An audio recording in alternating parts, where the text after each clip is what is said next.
Hello भाइयों, जय हिंद। Welcome back to my YouTube channel universal fact Sachin Dagad में आपका स्वागत है। मैं आपको एक ऐसे भाई से मिलाना चाहता हूं जिन्होंने इंडियन एयरफोर्स बाय ग्रुप का सफ़र क्लियर कर लिया है। तो भाई से जानते हैं इंडियन एयरफोर्स फेज़ 2 का एक्सपीरियंस इनका क्या रहा। तो भाई बताइए, आपका कैसा एक्सपीरियंस रहा आपका फेज़ 2 में? तो सबसे पहले मैं आप सभी को जय हिंद बोलना चाहूँगा। और मेरे फेज़ 2 में ये फेज़ 2 के बारे में एक भ्रम फैलाया जा रहा है मार्केट में कि काफ़ी हार्ड होता है और इसमें कुछ चीज़ें नहीं बोलनी चाहिए, जबकि ऐसा कुछ नहीं है। आपको एकदम रिलैक्स और चिल होके जाना है, क्योंकि वहाँ पे एसेसर आपको पहले ही सब इंस्ट्रक्शन देगा कि किस तरह आपको बोलना है, किस तरह आपको टॉपिक के बारे में समझना है। और ये कई लोग आके भ्रम फैलाते हैं कि नहीं जीडी बहुत हार्ड होता है या बहुत ज़्यादा समय मिल गया था इस बार तो और ज़्यादा हार्ड होगा, ऐसा कुछ नहीं है। तो जैसे जैसे वो आप जो टॉपिक पढ़ेगा, जो पर्टिकुलर टॉपिक के बारे में बताएगा, उसको आपने की पॉइंट्स नोट करने हैं। और की पॉइंट्स नोट करने के बाद जो वो समय देता है 10 मिनट, उसमें आपको आर्टिकल लिखना है। और after that you have to introduce yourself and when assessor says that you can now start your GD, then you have to start GD. And in between GD you have to participate more than 2 or 3 times. It is enough for you. तो भाई आपके जो Indian air force bye group में आपका number कितना है?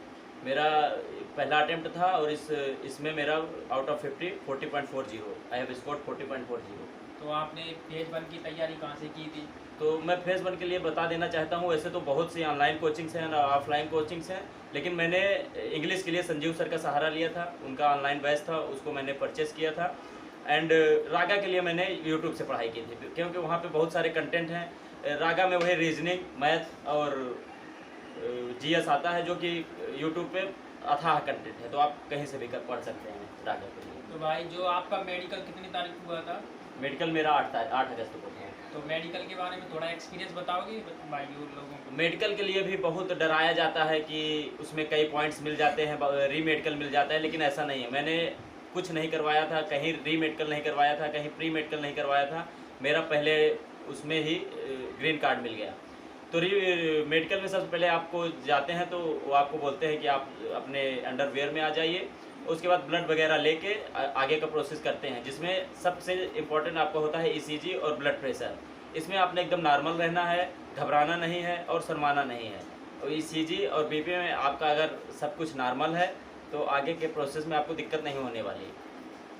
तो भाई जो आपने मतलब ऑनलाइन तैयारी की थी इंडियन एयरफोर्स की, तो आप ऑनलाइन और ऑफलाइन में क्या कौन सा बेस्ट रहता है? अब मेरे अकॉर्डिंग मैंने ऑनलाइन तैयारी की थी, तो ऑनलाइन बेस्ट है, लेकिन ऑफलाइन भी अपनी जगह पर बेस्ट है, क्योंकि ऑनलाइन में आप समय की काफ़ी बचत होती है। जितना आप कोचिंग जाएंगे आएंगे वो आप अपना न्यूट्रलाइज कर सकते हैं स्टडी करने में ऑनलाइन में। यही बेनिफिशियल है और ये कास्ट इफेक्टिव भी है ऑनलाइन। तो भाइयों, जैसा कि भाई ने बताया है कि इंडियन एयरफोर्स में फेज़ 2 ईजी होता है, डिफ़िकल्ट नहीं होता है, तो टेंशन नहीं लेने का है, तैयारी करने का है। और फेज़ 2 के लिए जितना टॉपिक पढ़ो, रीड करना है, न्यूज़पेपर रीड करना है। इंग्लिश का मतलब जो टंग ट्विस्टर है उसको अपन को क्लियर करना है, जिससे वहाँ पे फेज़ 2 में क्या होता है, उसमें एजिटेशन नहीं होती है। और जिसकी एजिटेशन नहीं होती है उसका क्लियर हो जाता है। जैसे मेरे ग्रुप में 20 बंदे थे, तो 20 बंदों में से 3 आउट हुए थे और 17 को ले लिया था। जिसमें 3 बंदे थे, उन्होंने एजुकेशन के साथ बोला, एक को इंटरव्यू अपना मतलब इंट्रोडक्शन नहीं आया था, तो उसको आउट कर दिया एजुकेशन के साथ।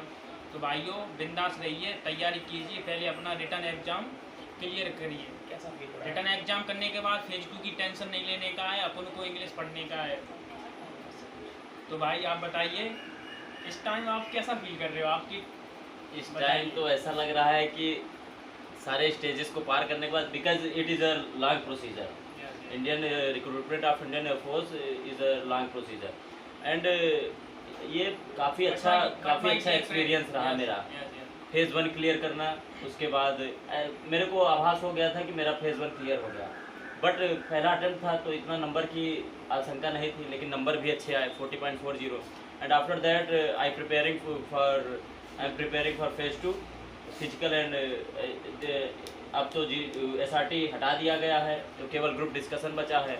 तो ये भी काफ़ी लोग बता रहे थे कि अब SRT हट गया है तो ग्रुप डिस्कशन काफ़ी हार्ड होगा। ऐसा कुछ नहीं है। ऐसा मैंने भी सुना था कि SRT रिमूव कर दिया है, तो अपना जीडी जो हार्ड होगा, लेकिन ऐसा कुछ नहीं हुआ, इजी हुआ बिल्कुल, जिसने बोला उसका हुआ। तो बताइए भाई, और कुछ एक्सपीरियंस आपका? और एक्सपीरियंस यही है कि आप जिस दिन ग्रीन कार्ड लेकर आएंगे, न केवल आपके माता पिता का नाम रोशन होगा, बल्कि ये पूरे गांव, पूरे एक कस्बे के लिए गौरव की बात होगी। तो आप लोग भी जम के मेहनत कीजिए। फिर आने वाला है अक्टूबर में इसका intake 2024। So all the best. Thank you.